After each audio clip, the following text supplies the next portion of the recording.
Hello guys, मैं आपका दोस्त मोहम्मद तारिक एडवोकेट। आज की इस वीडियो में बताऊंगा, अगर आपसे कोई एक्सीडेंट हो जाता है गलती में, या कोई भी दुर्घटना हो जाती है किसी भी, चाहे वो टू व्हीलर हो, थ्री व्हीलर हो, फोर व्हीलर है, किसी भी वाहन से आपसे कोई दुर्घटना हो जाती है, किसी का एक्सीडेंट हो जाता है, तो ऐसी सिचुएशन में क्या करना चाहिए आपको? आपके ऊपर कौन कौन सी सेक्शन लग सकती है और कौन सी धारा में आपके खिलाफ मुकदमा लिखा जा सकता है, और अगर इसमें सेटलमेंट होता है, कैसे सेटलमेंट होता है, और ऐसी ही आपको इससे संबंधित प्रॉपर जानकारी के बताऊंगा आपको इस वीडियो में मैं। बस आपको मेरी वीडियो को लास्ट तक देखना होगा, और अगर मेरी वीडियो आपको अच्छी लगी तो मेरे चैनल को लाइक, कमेंट और सब्सक्राइब करना होगा। चलो खैर, बिगिन एंड टाइम ना वेस्ट करते मैं आपको बताता हूँ। अगर जैसे आप कहीं जा रहे और आपने, क्या होगा, आपको गलती से कोई एक्सीडेंट हो गया, ऐसी सिचुएशन में क्या करें भाई? कहीं एक्सीडेंट हो गया, यानी कि अगर किसी व्यक्ति को, जिसके साथ दुर्घटना घटी, तो उससे ऐसा हो गया कि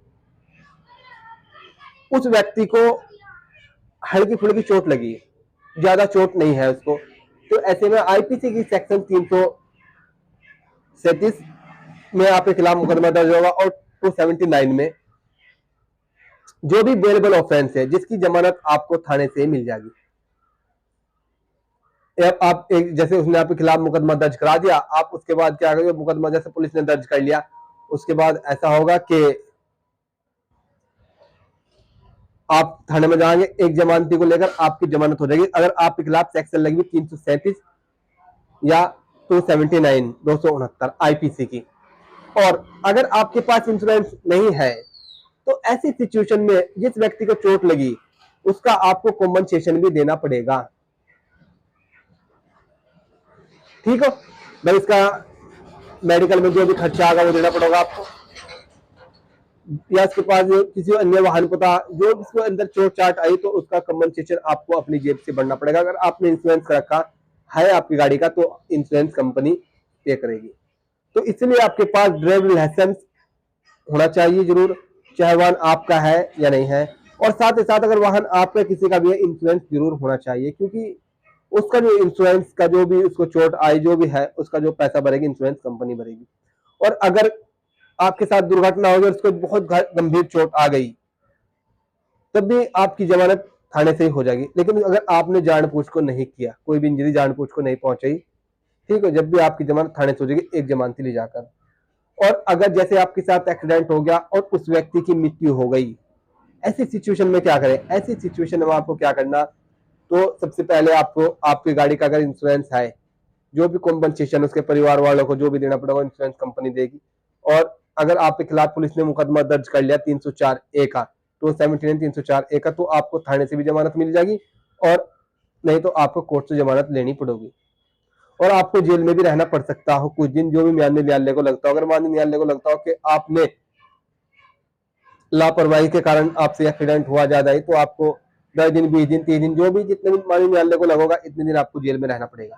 और हाँ, एक बात और बताओ, अगर इंश्योरेंस कंपनी क्या करेगी, ये दो तरह के केस हो। एक तो आपके खिलाफ दर्ज हो जाएगा मुकदमा, जैसे किसी आपके साथ एक्सीडेंट हो गया, किसी की मृत्यु हो गई, तो एक तो जैसे जिसका जो चोटिल हो, जिसकी मृतक हो, उसके परिवार वाले तो आपके खिलाफ मुकदमा दर्ज करा देंगे 304A का, 279, 337, 338 का। और साथ ही अगर इंश्योरेंस कंपनी ने क्लेम नहीं दे रही, तो वह इंश्योरेंस कंपनी वाले पे भी क्लेम कर सकते हैं। ठीक है? तो ऐसी सिचुएशन में तो हमें क्या करना चाहिए? ऐसी सिचुएशन में आपको क्या करना? आपको अगर किसी का एक्सीडेंट हो गया, आपके खिलाफ मुकदमा दर्ज हो गया, अगर आपके पास इंश्योरेंस या ड्राइविंग लाइसेंस नहीं है, तो आपको जेल जाना पड़ेगा, और साथ साथ कंपनसेशन भी देना पड़ेगा। और कंपनसेशन इतना देना पड़ेगा कि आपकी जो भी आपकी प्रॉपर्टी है, जो भी आपका जितना भी वो है, वो भी सेल हो जाएगी वो भी, लेकिन आप उसका कंपनसेशन पूरा नहीं कर सकते अगर आपका सेटलमेंट नहीं हुआ। अगर सेटलमेंट आप दोनों पार्टी का हो गया, तो ऐसी सिचुएशन में फिर तो चलो भाई 10,000, 20,000, 50,000 में भाई किसी के मतलब बहुत से आदमी ऐसे हो कि क्या करते हो कि भाई किसी के जैसे उसके परिवारजन ने क्या कहो, भाई हमें कुछ नहीं लेना देना, ना हमें कोई केस करना, कुछ नहीं करना, बस अपना ऐसा हम सेटलमेंट हो गया, बस हमें चाहिए नहीं।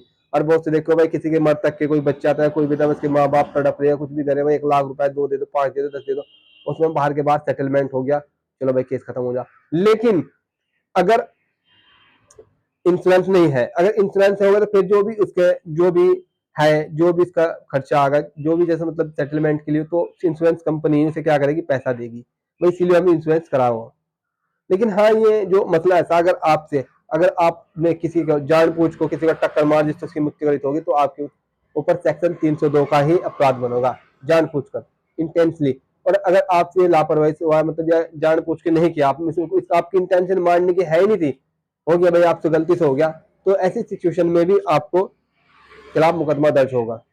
हाँ, लेकिन एक बात और, जो सबसे अभी हाल ही में एक एक्सीडेंट हुआ कि गाड़ी वाला था, जो गाड़ी वाले का मतलब जैसे वो सीधा जा रहा था, तो 3 बाइक थे, बुलेट पर सवार थे, तो पता नहीं उनका हादसा बहका, और जैसे ही हाथ बहका तो जो बाइक थी वो तो अलग जा गिर गई, मतलब 3 बंदे बैठे थे बाइक पे, तो वो तो अलग जाके गिर गई, और जो तीसरा बंदा पीछे से वो गाड़ी के पिछले टायर के नीचे आ गया। तो ऐसी सिचुएशन को देखो, हालांकि गाड़ी वाले की कोई गलती नहीं थी ऐसी, उसमें गाड़ी वाले की बिल्कुल भी गलती नहीं थी, क्योंकि वो पिछले टायर के आया, और अपना आप उसमें पिछले जो बाइक थी कि बहुत से वहां मौजूद थे आदमी, उन्होंने देखा कि बाइक को मतलब उनका बैलेंस बिगड़ गया, और बैलेंस बिगड़ने के बाद बाइक को टक्कर में बराबर में साइड में टक्कर मारी चलते ट्रक के, और ट्रक की ज्यादा स्पीड भी नहीं थी, और उसे क्या किया, अपना क्या नाम है उसका, 2 इधर गिर गए एक साइड में, और एक उसकी गाड़ी के नीचे आ गई, जिसकी उसकी मृत्यु होगी। लेकिन जो वहां पर भीड़ थी, उन्होंने क्या किया, उसे ट्रक वाले को इतना मारा पीटा, बहुत ज्यादा मारा पीटा, जिससे वो भी एक अधमरी हालत में हो गया, उसकी 1-2 हड्डी भी टूट गई, पसलियां टूट गई। ऐसी कंडीशन में क्या किया कि जो ट्रक के जो ट्रक ड्राइवर था, उसके घर वाले थे, परिवार वाले थे, उन्होंने क्या किया कि मुकदमा दर्ज करा दिया, किसके खिलाफ, उस भीड़ के खिलाफ जिन्होंने उसे मारने की कोशिश की। हालांकि किसी को मारने से अगर किसी की कोई गलती नहीं है, कोई फायदा नहीं है, किसी को मारना पीटना नहीं चाहिए। मैं किसी से एक्सीडेंट हो गया, किसी को मैं अगर जान पूछ के किया, तब भी पुलिस देखेगी, पुलिस की वो है। लेकिन अगर किसी ने लापरवाही से हो भी गया, तो मारना पीटना चाहिए, बहुत गलत बात हो। और अब उस बंदे को इतना मारा पीटा कि उसके छोटे छोटे बच्चे हैं, उनका क्या होगा भाई, मरने वाला मर गया, जबकि उसकी गलती नहीं आई थी ड्राइवर की। तो अपने आप पे कंट्रोल रखना चाहिए, ऐसा नहीं। और वैसे पुलिस तो है ही, कानून किस लिए बने हुए हैं भाई? अगर आपके खिलाफ मुकदमा दर्ज जैसे ये हो गया 337, 338 या ठीक है, मुकदमा दर्ज हो गया, तो आप क्या करेंगे, कोर्ट में कुछ दिन केस चलाने, जैसे ट्रायल चलेगा ना, ट्रायल चलाने के बाद भी इसे कन्फेस करके आप जुर्माना 1000, 1500, 2000 रुपए तक जुर्माना हो जाएगा, उससे आप फिर आपको छोड़ दिया जाएगा मुकदमा, यानी कि आपको फाइन पे ही खत्म कर दिया जाएगा आपका केस। अगर 304(1) है तो वो फाइन पे मिलेगा, फाइन तो आपको फिर भी देना पड़ेगा, लेकिन वो फाइन पे खत्म नहीं होगा, कंटिन्यू चलता रहेगा। भाई अगर मेरी वीडियो आपको अच्छी लगे तो चैनल को सब्सक्राइब कर लो भाई। आपका दोस्त मोहम्मद तारिक एडवोकेट, मिलते हैं इंशाल्लाह नेक्स्ट वीडियो में। अल्लाह हाफिज, खुदा हाफिज।